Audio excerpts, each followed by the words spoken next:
अभी यहाँ पर तेजस्वी यादव जी आए हुए थे, यहाँ जो सभा की अध्यक्षता कर रहे थे। उनसे कुछ बात करने का प्रयास करते हैं। यहाँ पर दो लोग और भी है, वो क्या कहते हैं इस बारे में, अभी इस बार के चुनाव में और आई के विधानसभा चुनाव के बारे में क्या बोलते हैं, इनसे कुछ पूछने का प्रयास करते हैं। सबसे पहले स्वागत है सर हमारे चैनल पर। धन्यवाद धन्यवाद। आपका नाम क्या बताए थे? मेरा नाम हुकुमदेव प्रसाद यादव हुआ जी। क्या लग रहा है भूपेंद्र सहनी जी जो है इस बार यहाँ के नैया पार लगा पाएंगे? आपने तो देखा है, मीडिया के सभी साथियों ने देखा है, जो इस इलाका में जो जनसैलाब था जाति धर्म संप्रदाय से उठ के, इससे तो आप लोगों ने देखा होगा कितना जनसैलाब था कि आने वाले जो दिन हैं 14 तारीख को सभी लोग देख लेंगे, सभी पार्टी के लोग 50,000 वोटों से भूपेंद्र सहनी यहाँ से विजय होगा। कह रहे हैं कि जो नया कैंडिडेट है, अनुभव नहीं है, तो इस क्षेत्र में कैसे उन लोगों से झेल पाएंगे? अब अनुभव नहीं है, कौन अपने माँ के पेट से सीख के राजनीति आता है। पहला बार टिकट मिला है, युवा है, इससे पहले मुखिया रह चुका हुआ है दो बार। जनता से कैसे मिला जाता है, जनता का कैसे काम विकास किया जाता है, तो इनको सब चीज़ का अनुभव है। लेकिन विधानसभा का प्रत्याशी पहला बार हुए हैं, तो विधानसभा का क्षेत्र बड़ा होता है, तो वहाँ राशि भी बड़ी होती है, हर एक जगह विकास का काम करेंगे। पहले से भी इनके पिताजी से लेके इनके दादाजी और ये लोग भी, जहाँ तक मान सम्मान की बात है, सभी धर्म सभी संप्रदाय के लोगों को मान सम्मान और इज्जत देने का काम किया है, और मौका जब मिला है तो विकास करने का भी काम किया है। जो लोग नहीं जानते इनके बारे में, कैसे व्यक्तित्व के इंसान हैं और मुखिया रहते हुए इन्होंने कैसा काम किया?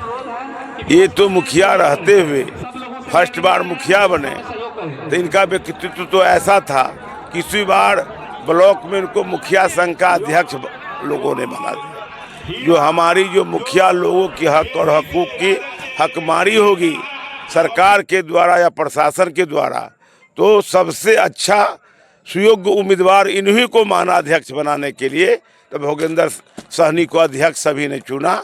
इसी से यह साबित होता है कि भूपेंद्र सहनी सक्षम है, सुयोग्य है और सबको मान सम्मान देने वाला उम्मीदवार है।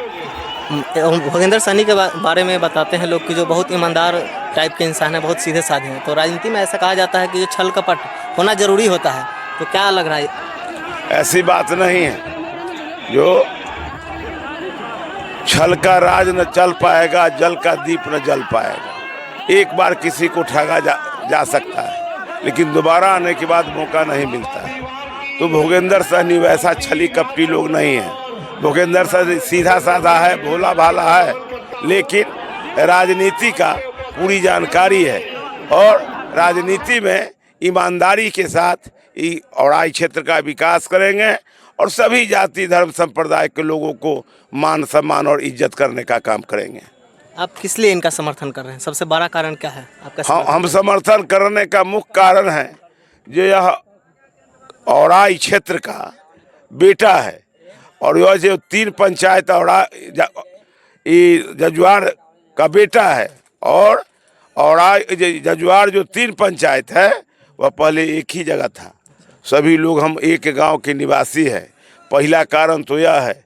दूसरा कारण यह है, जो यह महागठबंधन की प्रत्याशी है, और महागठबंधन की लहर बह रही है, और जो अभी सरकार है, जो अभी कुशासन की सरकार है, भ्रष्टाचारियों की है, अफसरशाही है, और इससे लोग उबा हुआ है, और लोग एक बार देखना चाहता है जो महागठबंधन की सरकार हो, जिसमें तेजस्वी यादव मुख्यमंत्री हो, मुकेश सहनी उप मुख्यमंत्री हो, राजेश राम उप मुख्यमंत्री हो, ओसामा साहब उप मुख्यमंत्री हो, और जो बेरोजगारी सबसे बड़ा युवा की समस्या है, उस समस्या को निदान करने के लिए यहाँ फैक्ट्रियाँ लगेगी, कल कारखाना लगेगा, और तेजस्वी यादव ने ऐलान किया है कि हमारा सरकार बनेगा तो बिहार के प्रत्येक परिवार में जो जैसा योग्य व्यक्ति होगा एक सरकारी नौकरी देने का काम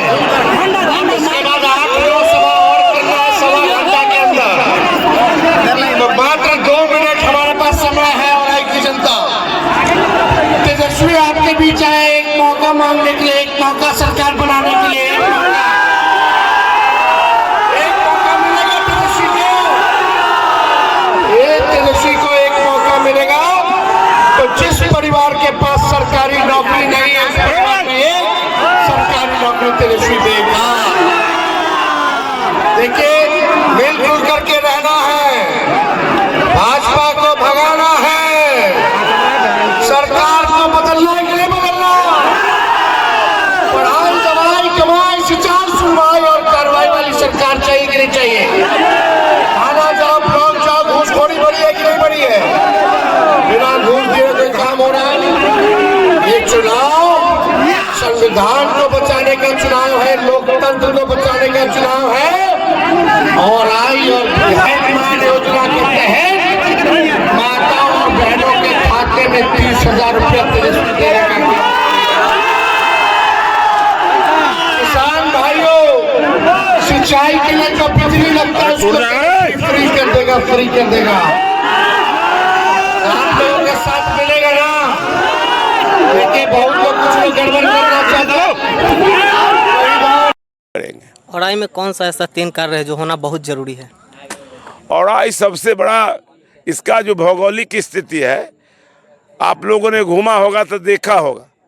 औराई 3 पार्ट में बटा हुआ है। एक कटरा की पार्ट है जहाँ एक नदी है पक्की, एक औराई 2 भाग में विभक्त है जहाँ बागमती नदी बीच से क्रॉस करती है। उस पार में जनार, बदौल या बहुत तारा जीवर, ये सब पंचायत है। चैनपुर तैनपुर सभी जो पंचायत है वहाँ उस पार में है। इधर जो है डी भलुरा है, अनेक जो पंचायत है से 3 भाग में बटा हुआ है। सबसे बड़ी यहाँ समस्या है बाढ़ का निदान होना। लखनदई के दोनों ओर रुन्नी सैदपुर से लेके और बगची तक, जहाँ बागमती में लखनदई धार मिलती है, उसको दोनों तरफ से मान छड़की देने का काम किया जाए। और जहाँ पुलिया का अभाव है, यह जो है नदी का नहिरा है औराई क्षेत्र, उस पर पुलिया का निर्माण हो जाएगा। एक बहुत बड़ा पुल जो है और अमनौर से लेके बाभनगामा घाट तक माने जोड़ने का काम करेगा। औराई का दूरी मुजफ्फरपुर से सोझे 30 किलोमीटर 40 किलोमीटर कम करा देगा। वह काम हो जाएगा तो औराई का विकास बुझाएगा जो पटल पर आया है। पूर्व विधायक राम सूरत राय जी उसका शिलान्यास भी कर दिए हैं। शिलान्यास और उसका एस्टीमेट तो हम कब से सुन रहे हैं। और जो आता है यहाँ का विधायक और एमपी तो कहता है हम शिलान्यास कराया, तो हमने पास कराया, तो हमने एस्टीमेट बनाया। लेकिन औराई के लोगों को आज तक कोई एक पाया नहीं दिखा पाया। लेकिन हमारा विश्वास है अगर भोगेंद्र सहनी बनेगा तो निश्चित रूप से पाया ही नहीं दिखाएगा, उसका उद्घाटन करके दिखाना पड़ेगा। उसके बाद औराई के लोग का विश्वास हो जाएगा जो सही में भोगेंद्र सहनी औराई का बेटा है और औराई के लोगों को दुख दर्द में खड़ा होने के लिए तैयार है। अन्य प्रत्याशी और भोगेंद्र सहनी जी में क्या ऐसा अंतर है जिससे लोग इन पे विश्वास करें? अब तो अन्य प्रत्याशी देख रहे हैं जो अभी 2 ही धारा में लड़ाई हो रही है। एक महागठबंधन की धारा है जिसके नेता हैं राहुल गांधी हैं, जिसके नेता तेजस्वी यादव हैं, जिसके नेता मुकेश सहनी हैं, जिसके नेता IB गुप्ता है, जिसके नेता दीपांकर भट्टाचार्य जी हैं। ये लोग जो नेता हैं जो सामाजिक न्याय और धर्मनिरपेक्ष विचारधारा के पोषक लोग हैं और ये लोग राष्ट्रवादी हैं। और राष्ट्रवादी होने के नाते और दूसरी ओर सांप्रदायिक पार्टी है जो विकास से उसको कोई माने मतलब नहीं है, उसको गांव और गरीब से कोई माने मतलब नहीं है। भर दिन सांप्रदायिकता का आग में चाहता है पूरे देश को जला के रखे। भर दिन हिंदू मुसलमान मंदिर मस्जिद की अपना लड़ाई लड़ने का काम करता है, लेकिन देश की कोई चिंता नहीं है। इसीलिए उन लोगों से कोई आशा और विश्वास यहाँ नहीं है। और भ्रष्टाचार जो है बिहार में खास करके चरम सीमा पर चला गया हुआ है। जैसे बुझाता ही नहीं है कि लोकतंत्र में सरकार नाम की कोई चीज़ भी होती है और सरकार चलाने का कोई भी गरीब गुरबा पर जहाँ भी चले जाइए, पंचायत से लेके ब्लॉक से लेके थाना से लेके SP कार्यालय से लेके कलेक्टर कार्यालय से लेके सचिवालय पटना से लेके भ्रष्टाचार के आलम में डूबा हुआ है। अफसर चरम सीमा पर पहुंचा हुआ है अफसरशाही, और गांव गरीब की जनता को कोई सुनने वाला नहीं है।